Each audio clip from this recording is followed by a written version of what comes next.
Howdy, howdy. Welcome to another edition of XV. Doing this one a little bit later, hopefully for anybody that wants to attend live. This works a little bit better for you. Appreciate you tuning on in. A lot of stories to go through as per usual. Trader Pops, I know sometimes you watch the show, so shout out to you. But highlighting that Bank of America has been added as a Ripple partner on Ripple's website. Kind of interesting. Continually seeing more adoption, more openness for some of the regulation and clarity, and we'll finish the show with that off as well. The Watch. I think this is a Ubisoft. It's on the Epic Game Store either way. This has been worked on for quite some time, and like a lot of the Web3 games, just announced that they have $1,000 cash prized up for grabs. Not necessarily anything crazy we've seen for a lot of these games where it's, hundreds of thousands to sometimes upwards of $1 million, if not more.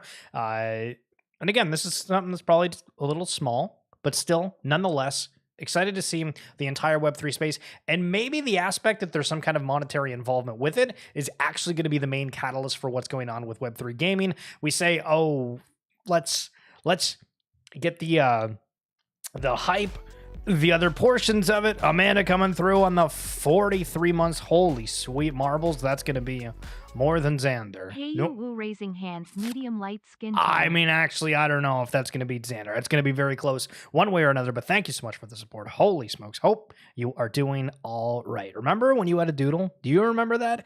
They just highlighted that they are doing something on Zora. Now, Zora is a platform that I'm not super familiar with, so I went and tried to find it out. And so it says Zora's mission is to make creating the internet free and valuable.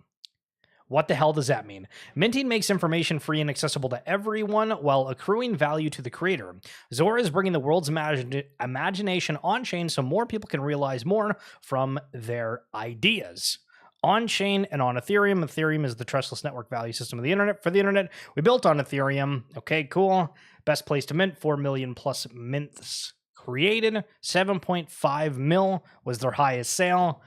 I've really not looked into this too much. These are some of the ones that are trending. ICO2, Summer 24 Digital, Owly Guild, Red Power Ranger, whatever that is. But this is what Doodles had. I think the piece is really, really cool, but you can see that for the price, it's like 0.000098 ETH. So inexpensive, but still kind of interesting that if you're looking for an NFT of a certain way, the Doodles are doing just that. Each week on Wednesdays, a new Doodles certified viral short will be available to mint for a limited time. Once the mint closes, you can collect and trade them on Uniswap secondary markets. Mint the magic. Yo, Hypnotoad, how do you do? How do you do? Yesterday, we had the Bored Ape OtherSide poker tournament. This is kind of just a quick video showing the before the scenes happening of it. Looked interesting. Again, the whole metaverse idea. I feel like from Decentraland to Sandbox. This is cool where like when you go into an experience, you get to see this.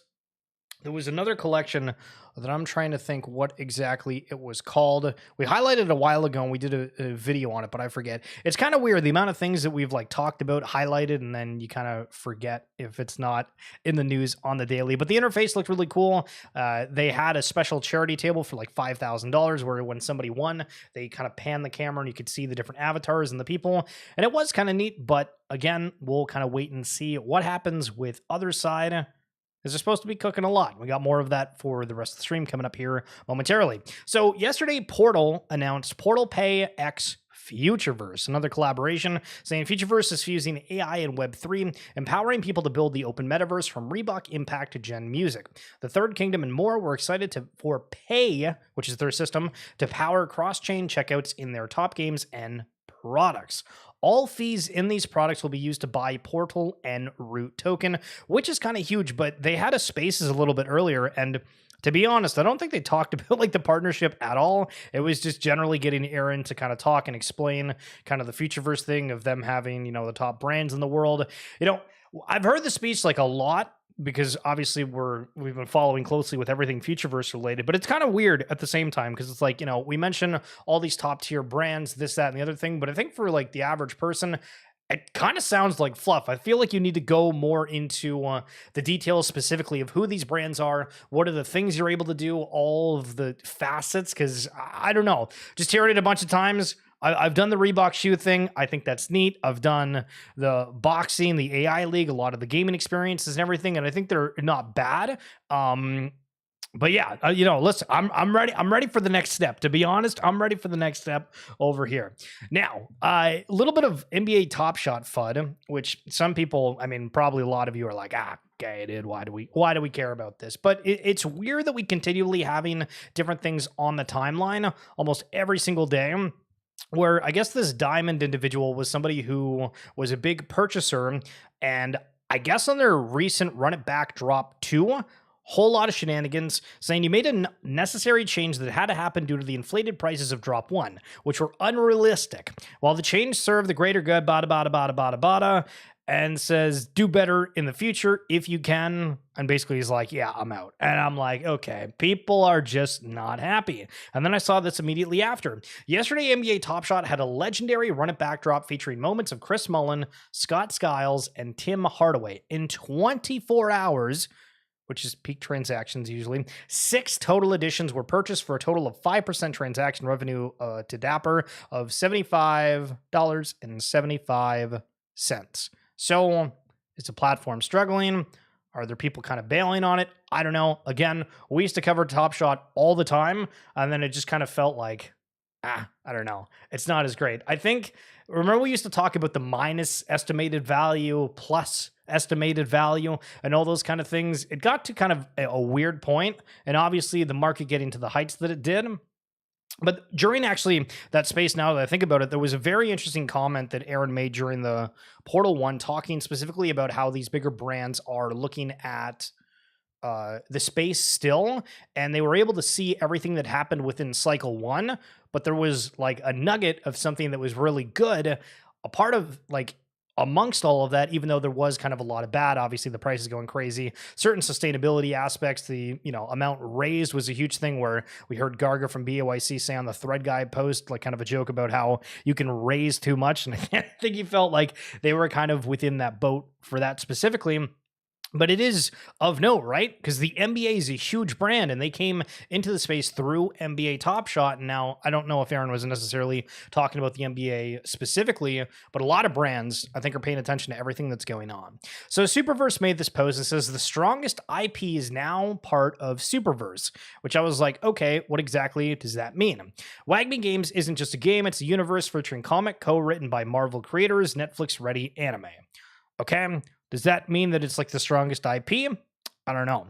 Wagme Game Co. is set to release their class-leading mobile game at the best time. Now they're a Superverse game, and then it just goes into other things. But I'm like, I feel like within the space, we always just like say, oh, we're the first. Oh, this is the best. Oh, it's everything. But like, just explain things. Break it down more. We want to get, I mean, are we at a point, because again, the title of the stream was talking about, is everybody that's saying I'm bullish on NFTs, all this other stuff, is that like actually true? Or are we kind of like, we're going through the motions again, and most people are kind of in the burnout stage? Because it feels like a lot of people are still completely checked out of what's actually going on.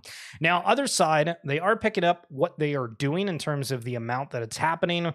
Second episode for Project Dragon, Thursday, August 29th. So they're sticking to the one kind of every month, which, one of the big critical points that I've had about OtherSide is, why the hell do we have 3 experiences in like 2+ years for it? Give us more. So that's awesome to see. Gearin Labs, again, building on the XRPL and Root Network. Got a thing saying coming soon. Excited to see, again, massive funding that they ended up getting, and unlocking a decent amount of liquidity. Now we go from some positive news to a little bit of negative ones, if you will. And this is to do with Gala Games. So there was a game called Play Legacy that I guess sold land for $54 million. $54 million. We were sold by a company called Gala Games on this idea, and I'm very susceptible to these ideas that play to earn gaming could be a thing. Molyneux says, when I asked him about the project, if he was happy where it ended up, goes down, and then later in that, so what of that 54 million 2 years ago? Well, I exaggerate, bada. So basically it doesn't sound like much is going on with it, but Jason Brinkbender is saying, so here's a bit of the public offering to the guys that play legacy game. Let me and my team at LFG Incorporated build a tokenomics model for Legacy that actually works. When Legacy was initially released, it was shackled by the only Gala token model, which I resisted strongly internally. And this was never happy. I mean, listen, we go through these stories and we're like, God, son of a gun, there's something negative that ended up happening in the space once again. And then there was these shoes, which I guess were just created from a individual within the Zuki community. But if you know the beans, guess they were doing it like this. And curious, what do you think? Would you buy a pair of shoes that were the bean design for Zuki? Not official, but looks pretty high. PacMan from Blur and Blast saying, couldn't be more excited for the next big bang. It's the program I wish existed when I first started building in crypto. And again, it's wild to see the amount of things that are continuing. You think, hey, we have everything. And then it's like, nope, we need more. And why is that? Well, because there's a lot of things that just aren't up to snuff yet. And at the same time that that's going out, apparently Blast daily transactions reached an all-time high of 2.3 million. That chart is kind of insane, completely vertical. Is that what we can expect for the whole crypto space? Maybe. Gamba Insights. If you guys are familiar, if you happen to have done anything with the Third Kingdom Prisms, this one's is Believin', saying save the date 0209. So the 2nd of September. We're expecting something interesting coming from there. That's just because of hypers. Okay, what the hell is hypers? Buffalo? What is... I saw someone mention that in the comments, but I didn't see them like link a page. So I just thought it was somebody shilling a meme coin, to be totally honest with you. Would love some insights. Pixelmon is at Gamescom. Look at these things. We're out and about. We have Rug Life. This is a... I'm forgetting what the name of it. Is it Franklin? The character? Frank? No, there was like a polar bear that was called Frank. I'm forgetting Kevin. Kevin is the character on this one, but that's kind of funny that they're out of shirt. But again, more Web3 representation. And we're going to highlight some more of that here in a moment. So this was an interesting quote saying, we have made the decision not to offer casks of Irish whiskey from new distilleries. While we wish these distilleries well, we do not believe they represent a credible investment at this time. Our advice is clear: avoid, avoid, avoid. Now, in the RWA segments, I was able to talk to Svi from Baxis, who is actually tokenizing whiskey and a whole bunch of other spirits, et cetera, et cetera. And he responded to that saying the solution to the rampant fraud in the cask market are transparent markets with proof of ownership and presence within the warehouse. Fewer middlemen, better prices on casks, better prices on whiskey. And again, future transparency, what's going to be the play? You basically mine tokens, but it's making up like 50% of Blast. Hypers.money. Okay, Mr. Buffalo, we're going to trust you on this one. Hypers.money. That's kind of a crazy handle, to be totally honest with you as well. To be totally on it. Okay, so intrinsic value, sound money, ultra sound money, hyper sound money. Hypersound Money Hypers is the first ever ERC token with intrinsic value. Only possible on Blast L2, it integrates the core principles of Bitcoin with unique features designed to enhance its utility. Like Bitcoin, Hypersound Money is decentralized and operates without a central authority, relying instead on blockchain technology and a network of miners to validate transactions and mine new blocks. Hypersound Money is launched on the Blast L2 chain, enabling miners to claim gas fees spent on transactions and use them to back the intrinsic value of the token. This value is further increased by automatic native yield accumulation.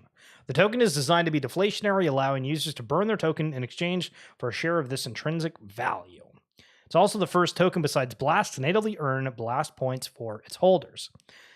The combination of mining rewards, transfer fees, intrinsic value, and Blast points offers a sustainable and adaptable ecosystem. Again, you think we've seen it all. And then another day, boom, another ecosystem, and boom, we got some more updates. This one, so I saw this on the timeline, and I was like, Emmy, okay, this is something new. And then I saw everybody talking about, no, this is like the Magic Eden for the diamond points. I was like, oh, okay, so I'm assuming this is the Magic Eden Foundation with me, FNDN.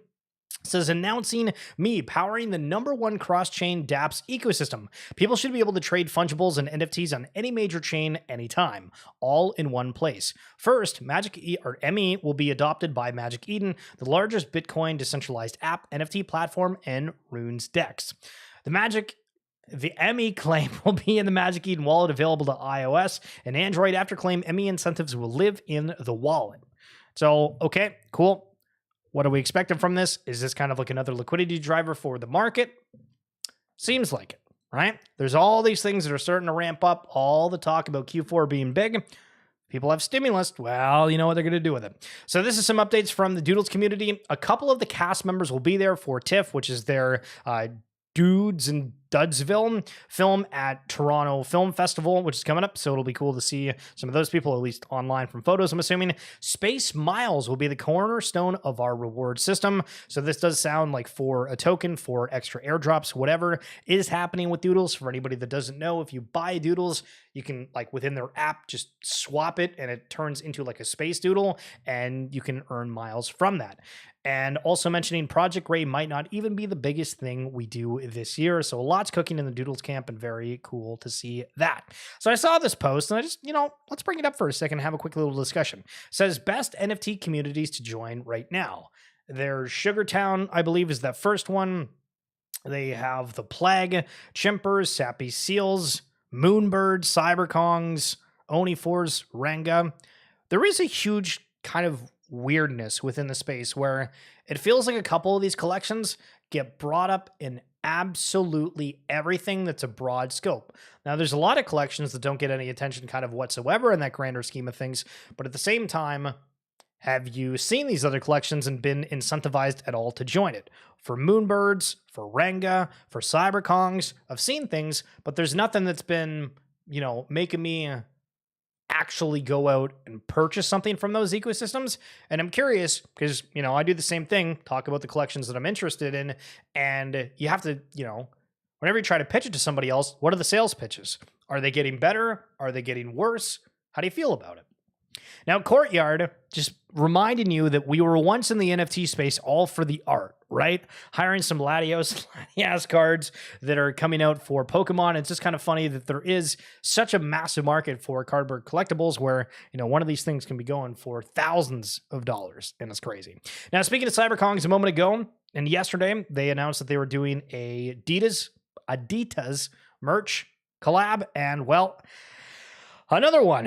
This time it's with 9DCC. We are thrilled to announce the Genkai Warrior hoodie powered by 9DC, one of our limited edition physical products in the season of Amaki. Founded by G Money, 9DC has made waves, yada, yada, yada, yada. Now, I don't know about all the details because it says coming soon within there, but the amount of things that are just coming out that's like, okay, we have Doodles merch, now we have this merch. Maybe I'm, to the title's point, maybe I'm just experiencing burnout at this point. It's like, okay, we're going through these things. Does this make me want to go out and buy anything? Maybe I'm just not interested in either 9DC or Cyberkongs enough to do so, which we do have some Cyberkongs hoodies from way back in the day. If anybody's interested, feel free to hit me up on that one. Absolutely wonderful price for you.